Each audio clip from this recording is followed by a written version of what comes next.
Statistics South Africa says that the inflation has slowed in the month of February. The consumer price inflation slowed to 2.9% year-on-year in February from 3.2% year-on-year in January. Now, it's the lowest reading since June last year. The biggest contributors to the decline came from lower increases in medical services and food inflation. And let's discuss this now with Economist Lavan Gopaul, who joins us now. Lavan, good to speak to you. Welcome to Morning Live. Good morning, and good morning to all of your viewers. So what does this firstly mean for the ordinary South African, the fact that we now have lower consumer inflation? So one of the important takeaways of lower inflation means that the costs of goods and services are slightly lower. There is a general increase in all goods and services, and that's measured by inflation. What you often find is in certain periods, the increases are not as great. And we've seen something of an anomaly in the last 12 months. Amidst all of the problems of COVID, you've seen periods where inflation has slowed down. Now, that's not unexpected. And one of those big dips we saw last year, June. Another dip was observed for the month of February.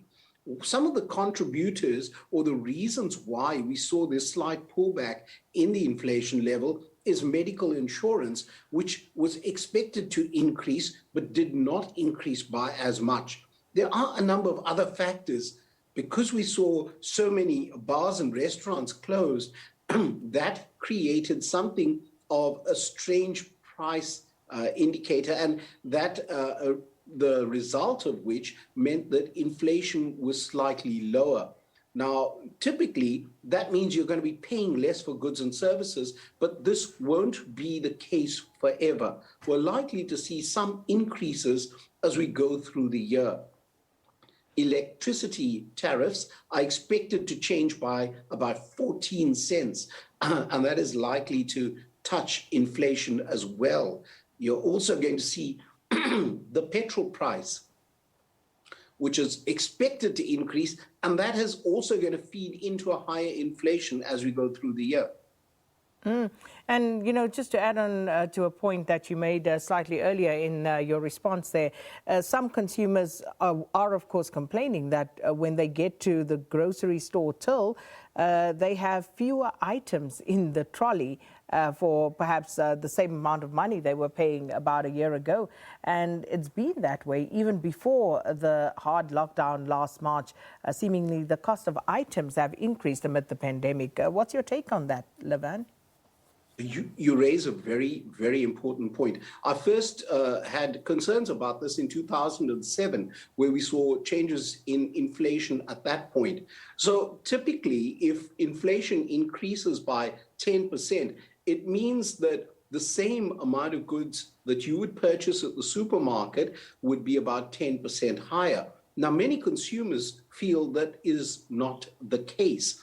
And the reason is inflation is a technical calculation, and it takes account for a number of basic goods, but it includes some luxury items. It includes airline prices. It probably includes a price of wine. And so the average consumer sitting in, let's say, a township in South Africa may not necessarily be consuming some of these items. And so he may find that the recorded inflation is 2.9%, but when he goes to the till, he's paying 10% more. And that's because his basket of goods is unique to him. So it's possible that he's going to find that these inflation stats have no relation to him. It may be more practical to have an average man inflation as opposed to this national inflation rate, which is very technical, but doesn't relate to everyone when we go to the supermarket.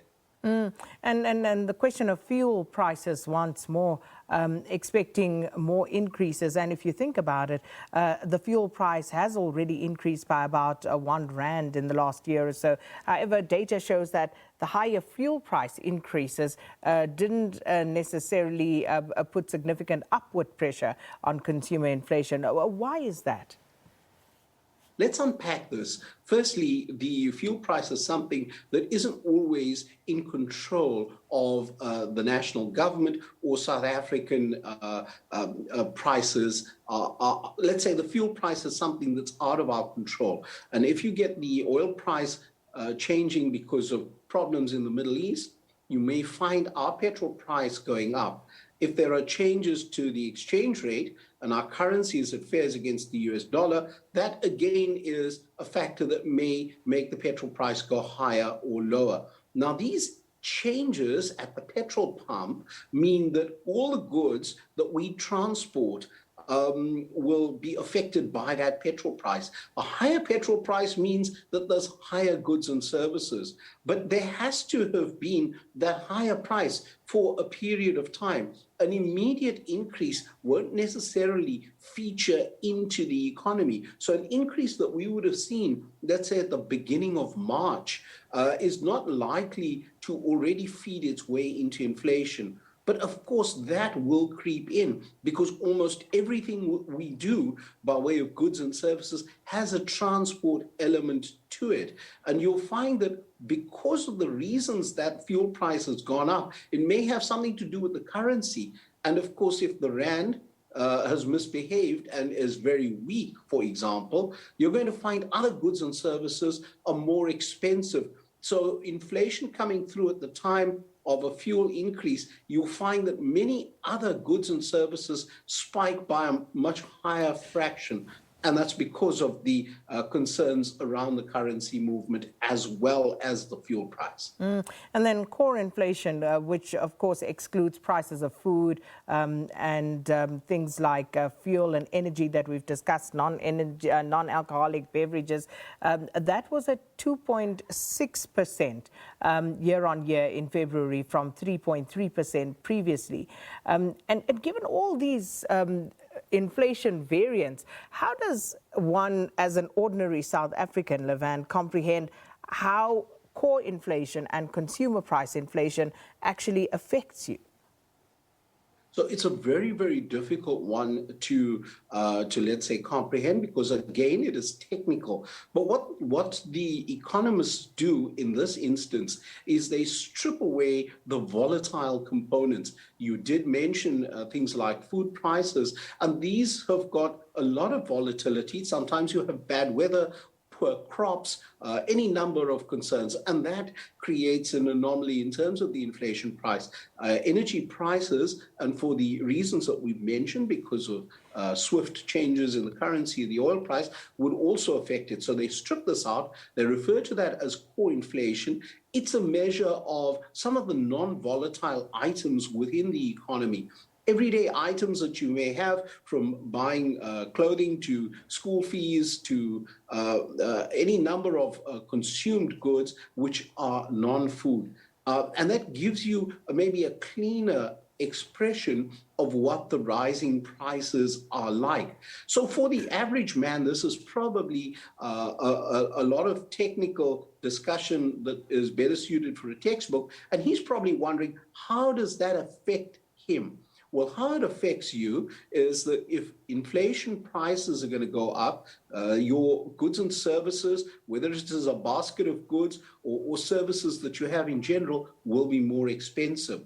But some of the other concerns that us as average citizens should have around inflation is that this is an indicator of changes in interest rates. The South African Reserve Bank will be keeping a keen eye on inflation.